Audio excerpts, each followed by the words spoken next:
Hey guys, what's going on? Third Street Reactions here. We're back. I'm Shane. Zach. Brett. Guys, we're back with Attack on Titan Season 3, Episode 3.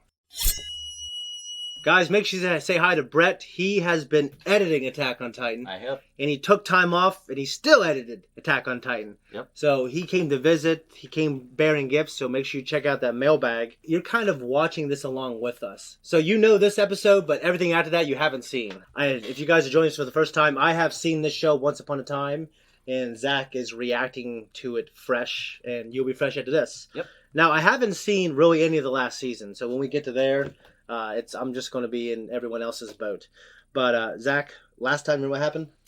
I believe we had the confrontation between Kenny and Levi and Ernest. So Yes. They had the standoff in the saloon, Mm-hmm. and Levi ended Kenny! up getting away, and That was a good moment. Kenny's ass was left in the dirt, Yeah. just hanging out until his henchwoman showed up Yeah. to check on him. We had a lot to do with the Cabal and the King Yeah. and that little special interest group that's in there. Kind of the shadow government that's pulling the strings, and Which- a lot of the Inquisition to do with the priest that was captured. We go back, and Hanji had made an inquiry with the MPs, I believe. Yeah, the that military had- police who killed the priest, essentially, or theoretically, Yeah, right? they tortured the guy. Yeah. Priest was dead, and they were saying it was a robbery or something like that. Yeah, they were trying to say it was something else, but he doesn't own anything, and Yeah. he's a priest, And and the guy, she could see the physical signs of the altercation on the guards. and Levi respected him. Yeah. Yeah. Good. Brett, so you're watching this along with us, and like I think you're kind of being Zach. You're not like this otaku, I guess what it's called. Yeah. But you like good shows, and if they happen yeah. to be anime, or they have to be Dragon Ball Z, which is just a badass show, you like it. So how do you feel about this? This one's been really awesome. Compared to Dragon Ball Z, this one's definitely more disturbing by far. Well, absolutely. This is like literally one of the most disturbing shows I Yeah. literally have ever Yeah, watched. it's pretty rough. Yeah. And I know there's probably more. Guys, congratulations. I don't like to watch that stuff, Yeah. personally. You know what I mean? But I think it's the mystery and the characters can make me overlook the disturbing stuff. Yeah. And that usually Mostly. can make or break a show. Yeah. I don't seek out disturbing stuff. I don't seek out like gruesome, weird shit. That's not who I am. I'm not a fan of slasher films and Yeah. weird, what do you call them? I am. Like snuff, not snuff, but the B-movie horror films and shit. Oh, Like, yeah. really Yeah, those ones. next level. Yeah. I grew up with my mom and dad having dozens and probably hundreds of horror movies. So I grew up watching Yeah. Pumpkinhead, Leprechaun, Jason, Freddy, all of them. So I I, never- kind of grew up with I that. thought you watched this when you were I younger. never watched much of Jason and Freddy, but the Leprechaun films. Oh yeah, I Warwick Davis saw, was awesome. And what else was there? There were several others. The Warlock. Yeah, the and- Warlock. Yep. And there were some other just trash slasher shitty horror That films that I 80s was style. exposed to Yeah. as a kid. I was exposed to a lot of things as a kid that I Yep. shouldn't have been, like fucking sexual material in films and everything. So Yeah. It's ruined me. Yeah. Anyways, guys, if you want to support us, check out our merch. Also, make sure you click on the link to actually go to the reaction because we can't put it on YouTube. It's for free. It's on our Patreon, but you don't have to be a patron. So go watch that and then come back here for the discussion. And make sure you say hey to Brett. Tell him thanks for coming. Thanks for editing. And we appreciate you. Yeah, thanks for having me, Shane. Yeah. And Zach? Let's jump in. If this is true, Like a shitty drawing. Yeah, I know. That's not his nose. That's like Rapunzel. Yeah.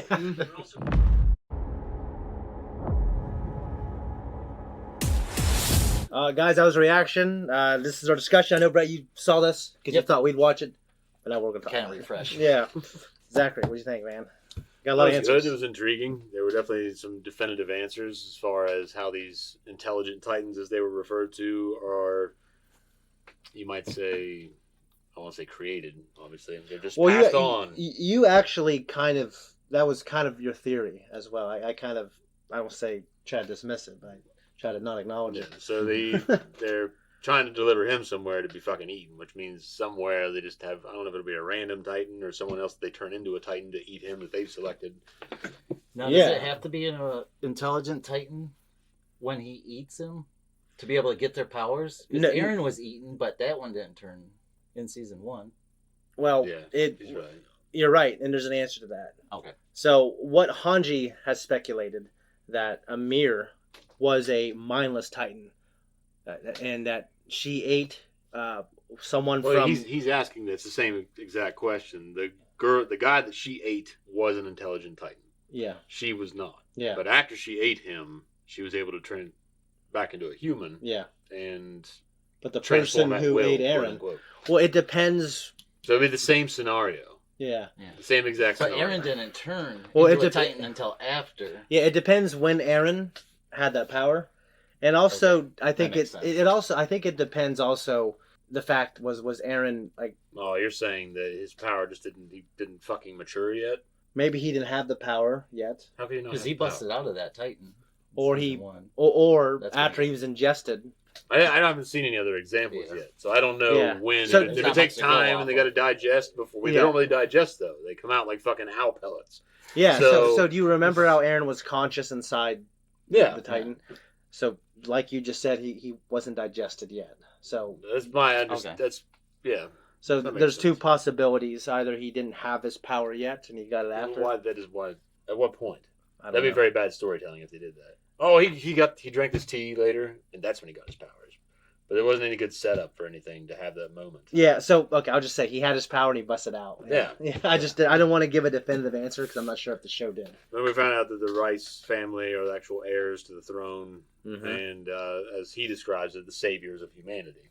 Yeah, and there's only one left. It's Historia. Whatever the fuck that means. Well, he is a Rice, Well, I guess he is, but so there's two left. yeah, there's two. But she is essentially Well, he'd be heir to he'd be the true he Yeah, would. true Yeah, owner of the he throne, true king. Yes, But I get why they would present the child as like that she's the heiress. Erwin obviously wants to put Historia on there because Rice was complicit with the false king. All right. Well, because we came down like a hammer on this woman, let's talk about the piece of shit mother. I was Yeah. going to ask that. So- What'd you think of that? I did not care for her at all. No. I didn't.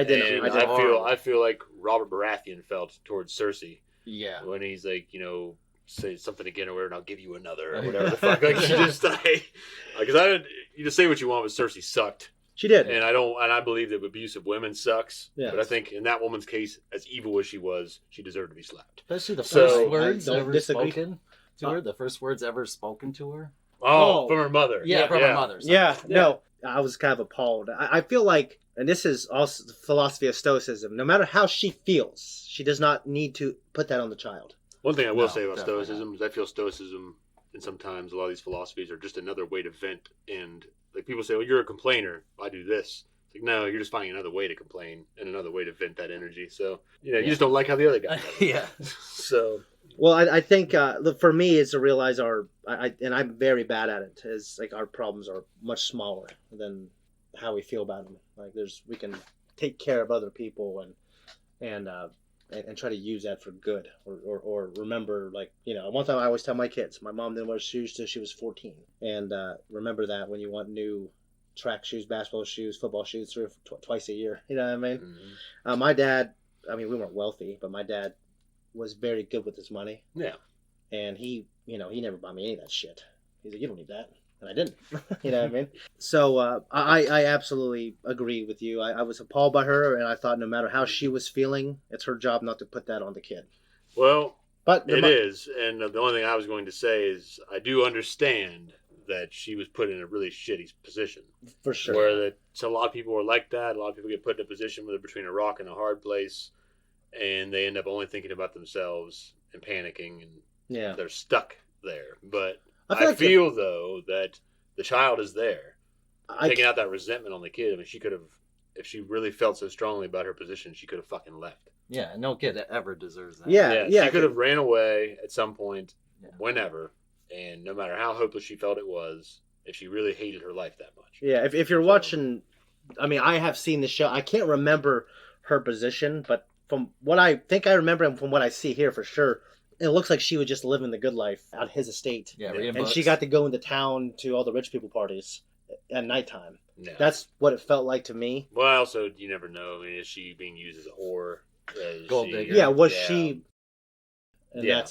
I can't remember, and I don't think so, but that was true. I would change the way I felt about her. Well, that was my perception of it, is that obviously she didn't look very happy about her circumstances. So Yeah, I don't no. think she was leading a cush life and she was just spoiled. I think it seemed like she was forced into her position. Yeah. And whatever she's ordinarily doing, being brought into town these nights, I mean, it doesn't seem pleasant. Do I think it's the worst of fucking circumstances? I don't know. Yeah. I haven't seen enough yet. If But there's it's- ever any more, I don't know. She's already dead, so I don't know if they need to tell more of that story or not. But Especially right in front of her too. Getting Yeah, throat that- sliced. Yeah. That's I just always horrible. thought that's the nastiest way to die. Drowning would be terrible. Well, being I eaten would would be rather do fucking drowning than fire by far. awful. Being eaten. My dad would. Yeah. My dad was a fireman. Eating definitely is up Being eaten is pretty fucking awful. there. Yeah. I mean, the fire would be horrible. Especially if you're alive. Yeah, that's what I'm saying. Imagine if yeah. you're like eaten a to small death. person, Yeah. you're put over a birdcage and over fire, you cook slowly. Yeah, it'd be fucking horrible. Well, it reminds me of the movie. Yeah, you talk about the Native American. The Native Americans fucking put Aaron Eckhart's character in this fucking like a animal hide, Skin? Yeah. and they hang him over a fire until he dies. Oh my god. Yeah, it's awful. And they show a picture of him. His Especially face that is hanging slow. out of it. It's pretty rough. The Missing. The Missing. It's called The Missing. I wanted to ask you, how'd you feel about Ervin's story with his dad and everything? I mean, it sucks, but I like that he was made an extremist from an early age. Well, I mean, I know he was trying to search for a reason. Like he was upholding the idea that maybe it was for a noble cause. Yeah, but like they- the greater good. and now he has since learned. But he found out it was like a hot fuzz situation. The village people, they kill off everyone that wants to disrupt their little community. Yeah. I don't remember, but Well, that's what happens. Like Yeah. all the major business owners or practitioners, like the doctor and everybody in this town, yeah. they're part of this little fucking cabal that murders people that come in and make a mess of their fucking village. Like they always talking throughout the movie. It's like an ongoing joke about these jugglers. These fucking jugglers came to town performing down in the village square, so they killed them because they didn't want to. Just 'cause Like, they Are they- like 'em, are too. they- yeah, because they a wanted to, gated to community? keep this idyllic community. I like the village. In a sense, they're just like, the lawn's got to be cut a certain way, the Oh, houses all look this yeah. way. Are they aware of what's outside the? Yeah, Yeah. they're aware. They Great. just want everything to seem like this nice, quaint like And it little never village. changes. And It it never always changes. stays They're the just a same. bunch of dramatic gated community people. Then. Yeah, and they just fucking have everybody killed. It's a great movie. How did you feel the way Ervin was essentially like he's the one who kind of got his dad killed? Well, as a child, you fucking, because I like how they compared that with Historia's Yeah. childhood now too. Yeah. Historia's is a lot more fucked up. But Yeah. Ervin's, I mean, yeah, you realize that as a young man Yeah, that you got your dad killed. Yeah. And think about how that'd make you feel. terrible. And he's probably trying to look for some redemption in what happened by imagining that the government had a good reason Yeah. and that it was all just an honest. So now he's Yeah, mistake. just because he had to open Yeah, his so he mouth had and said something. yeah, to so some he's trying to. kids. He probably told himself like some way to alleviate that pain. But then when he finally found out that it wasn't true, And he's had to carry that his entire life. and now knowing that. you gotta think how motivated he is now. it's probably what made him such a stern character as well. I mean, listening to it again, I feel like it's such an oddball theory. Like the king altered the memories. Well, how did that happen? I don't know if that meant over time Yeah, because people do that now. yeah, I mean, the victor writes the history books, Yeah. so you write enough history books and you teach them to people and repeat those lines Yeah. time and time again. Even now, when people say, "Oh, we have the truth," you don't know what fucking truth you have. Yeah, enough Yeah. people forget, then And that's so what you the don't. truth is. Yeah, what's there's written no down. solid manuscript that we know of that this is the history of humanity. yeah. No, you have this guy's version of this guy's version, and because you're pissed off because you live here, you want to believe this version over here. Yep. And it's such a big fucking mess now that people can say they proved it, but you never know. There's yeah. always You three don't sides know. to the story, Yeah, too. you don't fucking know. Your so side, my side, the truth. Ancient civilizations, man. I'm just telling you that the government's always full of shit. I don't care whose government it is. It's full of shit. Always. You're not wrong. Now, anyways, guys, we got a ton of information there, and I guess I'm just thinking about Aaron kind of right now too. How I mean, if the prospect of getting eaten. Well, he wasn't prominent in this episode. He was No. just laying there. But Yeah. he was listening. Yeah. You could see with his eyes open. So Yeah. I have a pretty good idea that he's not just going to be taken somewhere and eaten. Because I don't think this Well, show... he's the main character. Does this but show predate Game of Thrones? Just the original work? I haven't it doesn't looked up predate what the year- books. Yeah. The books are Okay. like 25 years old. Okay, well, I'm just wondering... Damn, I didn't know they were that old. The first one came out so long ago. Because you don't really get the idea in modern media or film, television, cartoons, just killing off a main character. Like when you Game do of if Thrones... you have the Dragon Oh, Balls. When Game of Thrones brought... No, it doesn't fucking matter. It's like Marvel Comics have always done that. Yeah. Yeah. But I meant solidly, definitively killing off a And character gone. like that. And they didn't really do that in mainstream until Game of Thrones came out. I mean, you have movies like... or And it was shows. so shocking. when You did it movies, too. but not a lot of shows where. Yeah, you're right. Well, even prominently, it didn't happen in film. And there weren't that many movies where a main character, like the actual character you follow definitively through the story, was killed off at an early point. I wonder Yeah. if they Unless felt that they- was like sacrilegious to do that at that point until Game of Yeah. Thrones came along. That's what I'm Did saying. That show did it, and then there's another show which I don't know how old the British version is, but it's called Utopia. Yeah. I've heard of it. and they bring in some character, and of course, they only did it one time. Okay. But they bring in this girl that you think is going to be okay. She's hot. She's all there. She's intelligent. She's going to be a leader. They And kill they her fucking kill her in the first episode. And then after that, you're like, what the fuck? To me, one of the coolest lines was just Ervin talking about the merchant guy. His dream was cut short by a knife in the dark. Yeah, well, he's like a little spin doctor action, but at the Yeah. same time, the guy wasn't as shitty as he initially was. Yeah, I think it was kind of like he did a shitty thing, but actually, when it counted, or Yeah, at least when it counted later on, Yeah. because it definitely counted then, but later on he redeemed himself. He did a great thing, and then he died doing something for the Scouts. Yeah. So Shitty death. I hate shitty deaths. Hopefully, I will not. We'll see. Same here. A Yeah. long time. Maybe. Hopefully it's a long time. Yeah. We'll see. Anyways, guys, thank you. We're out of here.